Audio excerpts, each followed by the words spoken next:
fierté d'être le président de ce festival parce que j'ai confiance à la Guyane. C'est avec ces mots que Patrick Chamoiseau, président du festival, a déclaré ouvert la première édition du FIFAC.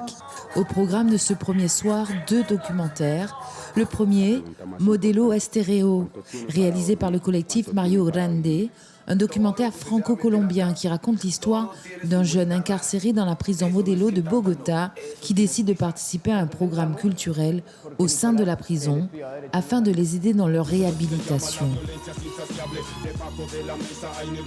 En deuxième partie de soirée, le documentaire Spears from All Sides de Christopher Walker, réalisé dans la forêt en Équateur au milieu de la tribu Waorani, la seule à se battre contre les sociétés pétrolières.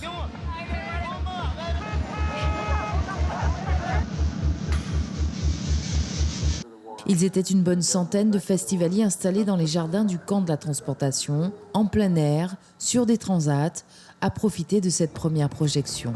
Je pense que c'est une très bonne initiative, surtout pour Saint-Laurent-du-Maroni. C'est important de pouvoir ouvrir la culture et de pouvoir faire participer ça aux personnes de Saint-Laurent. C'était intéressant, je pense que ça résonne beaucoup avec l'actualité, ce qui se passe actuellement en Équateur. C'était vraiment une très très bonne soirée, une très bonne surprise, franchement vraiment intéressant. Les documentaires étaient vraiment intéressants.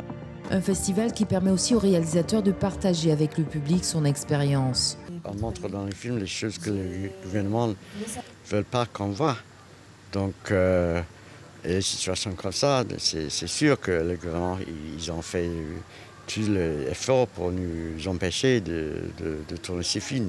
D'abord, ils nous ont refusé des permis. Deuxièmement, ils essaient de nous arrêter. Chaque fois qu'on entre dans les territoires ou on sort de l'intérieur de Waorani, ils étaient là. Ce soir, 3 films en projection au camp de la transportation. Fabulouse de la Guyanaise Audrey Jean-Baptiste, Douvan Joukaleve de Jessica Genous d'Haïti et El País Roto du Venezuela. Suivez l'info sur Guyana Première, télé, radio et Internet.